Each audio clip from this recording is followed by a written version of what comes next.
Welcome back to This is VANCOLOUR. We know that food bank use is at an all-time high across Canada. But here in BC, it's gotten so bad that a new report from Food Banks BC says the relentless rise in demand is now unsustainable. What does that actually look like? And how, in a country that wastes millions of tons of food every year, is that even possible? Here to explain is the CEO of the Greater Vancouver Food Bank, David Long. David, thanks so much for being here tonight. Thank you very much for inviting me on. So just how bad is food insecurity in British Columbia?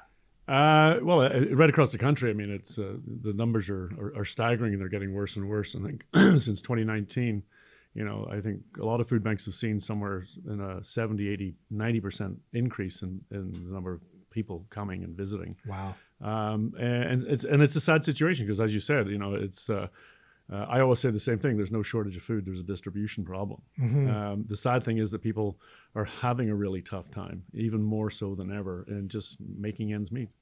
So I was reading that it's 1.3 million British Columbians, mm-hmm. which is basically a quarter of our population that is food insecure. Is that right? Yeah, it's about that across the country. So if you think 1 in 4 Canadians, so somewhere near 10 million people in Canada are facing some form of food insecurity. The numbers that really stagger me and actually shock people are right across Canada. It's about 20% of people using food banks have a job. They're employed. They have a job. They're employed. 20%. Yeah. In Vancouver, my numbers, I have 16,000 people a week. 30% of those people have a job.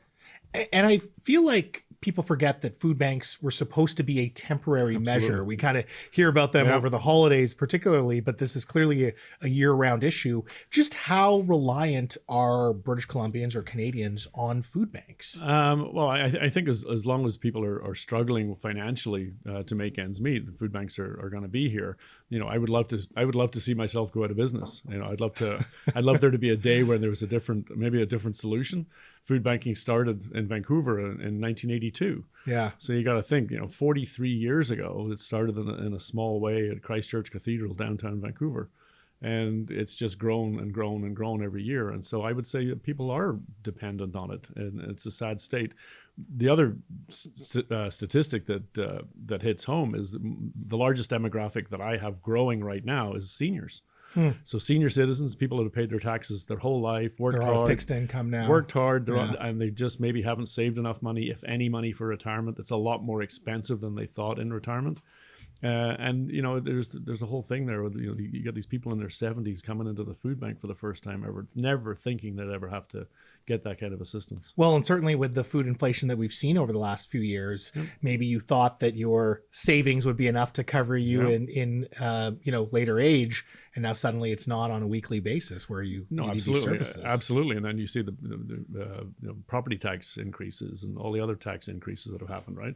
There's no break. No one's getting a break ever. There's not. And the only place that people can really have a break is at the end of the month. Once you've paid all of the other fixed costs, where do you save money? You save money on what you actually purchase in the grocery store. Yeah. And I hear that it's going to go up another 4 to 6% next year. Yeah. So what I can't understand, and I think this is like the real paradox, is as Canadians, we are wasting millions of tons of food every year. That's billions of dollars worth of food. And yet food bank demand is at an all-time high. How do we square those two things? You would think that we'd have a society where if food was going to go to waste, it would at least go to people that need it, right? Well, it's the overproduction of food. And so, what I talk about is the surplus of food. It's not really food waste. Because I think when people get that in their head, they're thinking, oh, it's kind of rotten food or food that's best before dates. What my focus at the Greater Vancouver Food Bank is pre-consumer food, so food that hasn't even gone to the grocery stores. So we deal a lot directly with farmers. We deal a lot, with distribution centers of food, and the average farmer grows approximately 15% more than they need to grow. So if I have one of our farmers that we deal directly with, he's 900 acres. So even take it down to 10% more, that's 90 acres of food more than he needs. Yeah. And it's all because of these policies of, everything has to look perfect. Like, we're all groomed to just buy the perfect apple, the perfect pear. Everything has to look absolutely perfect.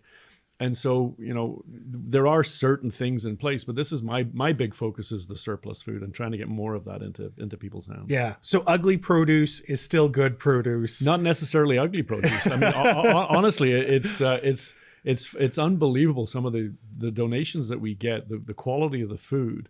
I literally got, I tell the story quite often, I got 5 tons of avocados donated. Wow. And they're in those green nets. And I was literally walking around talking to my staff, and I'm like, tell me what's wrong with these avocados. And nobody could tell me what was wrong with them. Wow. They were 0.5 centimeter too small for the grocery chain to accept them. No way. Like, would you? And I wouldn't know the difference. I would not notice. And so 5 tons of avocados, and it's frightening. And this is happening all the time. And so this overproduction, which does lead to food wastage, also has environmental impacts, right? Massive. Can you explain that? Absolutely. It's interesting. I talked to sort of my counterpart in Mexico, Mariana, who runs a lot of the Mexican food banks. They're actually way ahead of us with sort of reclaiming a lot of food and trying to keep it from, directly from farmers so it doesn't end up in landfill. And they actually sell carbon credits for the greenhouse gases for the volume of food they save in Mexico, which is something fascinating that I find fascinating where I want to go, because the amount of food that's rotting in landfills around the world, they estimate that the greenhouse gases from that food is 5 times more than the airline industry. Wow. So it's, wow. It's staggering numbers in pollution and the environment. And why do we have hungry kids in schools? Like, it's insane. Yeah. It's insane. So really quickly, in about a minute or less, what are you doing about it at the Greater Vancouver Food Bank? How are you trying to bridge this gap? A minute or less. Yeah. We're doing all sorts of things. We're being very innovative. We're freeze drying surplus food. We bought a couple of freeze drying ovens. And so what we do with the freeze drying, it maintains about 97% of the nutrition.